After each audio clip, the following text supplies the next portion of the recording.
All right, let's just jump right in. I want you to imagine something with me. We're going to travel way back in time. I'm talking a cold night in New Hampshire. The year is 1816. We've got this incredible chance to hear about the founding of America, but not from some dusty old textbook. No, we're going to hear it from a man who was there, a man who lived it, who fought for it, and who literally built a piece of it with his own two hands. This is the life of Burgess Metcalf, in his own words. Can you hear it? Those are his words, spoken to his grandkids.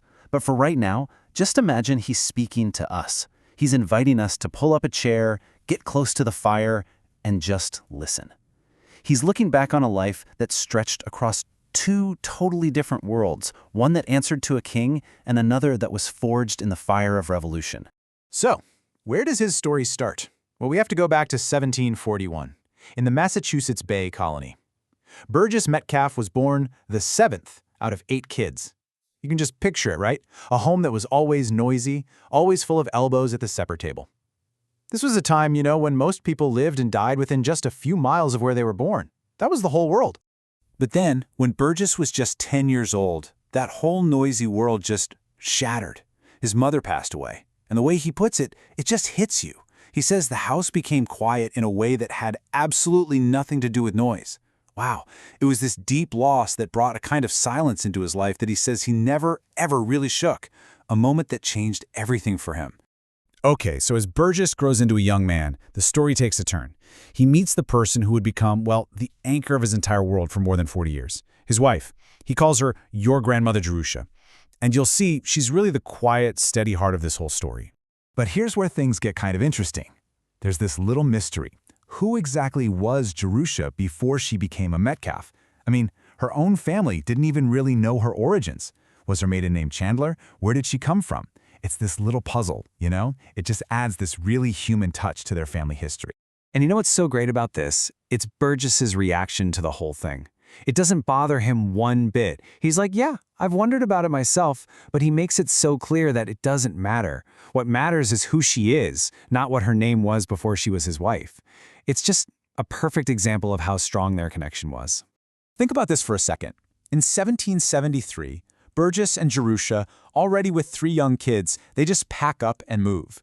They leave behind everything they know and head for the raw frontier of Piedmont, New Hampshire. Can you imagine the sheer guts that took? To head out into the wilderness and just carve out a life from scratch. He said the plot of land they bought along the Connecticut River was the finest piece of land I had ever laid eyes on. And on that land, their family just exploded. It grew and it grew and it grew. So how many kids do you think they ended up raising on that farm? 10. That's right, 10 children. All in a home they built with their own hands, right out of the wilderness. And when you see the list, it really puts it all into perspective, doesn't it? I mean, look at this. From before 1770 all the way to 1798, they were just constantly bringing new life into this brand new country. Every single name on that list, that's a whole story, a struggle, and a little piece of the American frontier right there. But, life on the frontier was also just brutal. It was filled with heartbreak. They lost their son, Joseph, when he was just 15 years old. And even as an old man, Burgess says he still can't really talk about it easily. His words here, they're like an old scar that still aches. It's this powerful glimpse into a kind of grief that just never, ever goes away. It just becomes a part of who you are. So of course, Burgess's life wasn't just about the farm and the family. Not by a long shot. Because when the Revolutionary War breaks out in 1775, he's 34 years old. He's got a wife, a bunch of kids, and a farm. Everything to lose, right? But he said it himself, a man cannot stand aside when his country calls. He had to answer. His job in the 12th New Hampshire Regiment was an ensign. Now, what does that mean? It means he was the guy who carried the flag, the colors, into battle. And he talks about how it was a weight that was so much more than the cloth itself. He knew deep down he wasn't just carrying fabric. He was carrying the symbol of everything they were fighting for. And his time in the war, it all builds up to this one, absolutely pivotal moment, a real turning point.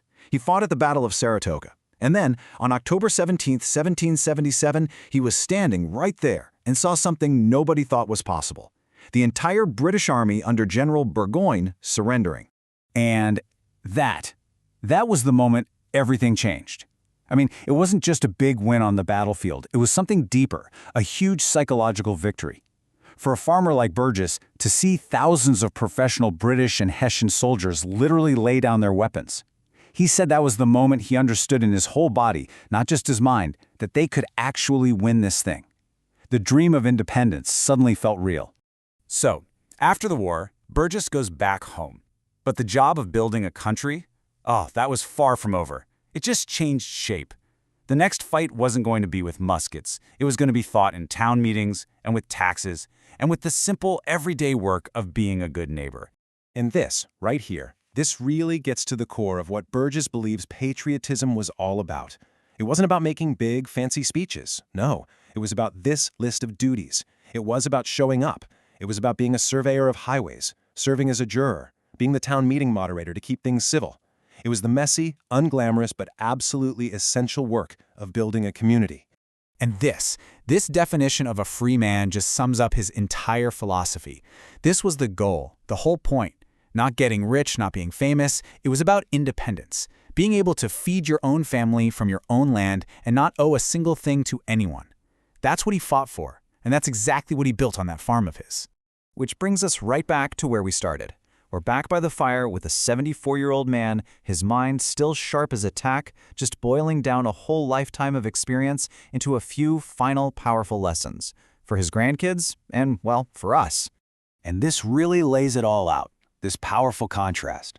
I mean, look at one side. His life was full of drama, right? War, loss, hard winters, the death of a child. But he makes it so clear that all that stuff, that's not what makes a good life. The good life, he says, is quieter. It's about honest work. It's about land that you can depend on. It's about a love that lasts. It's about looking at your partner after 40 years and still, without a doubt, saying yes. And this right here, this might be the most important advice he gives. He basically says, forget about money. Forget about what other people think. The real test of a partner, the true measure, is super simple. Are they the person you'll still want in your company when you are old and cold and losing your teeth? I mean, that's a lesson that could only come from a lifetime spent with someone like his Jerusha.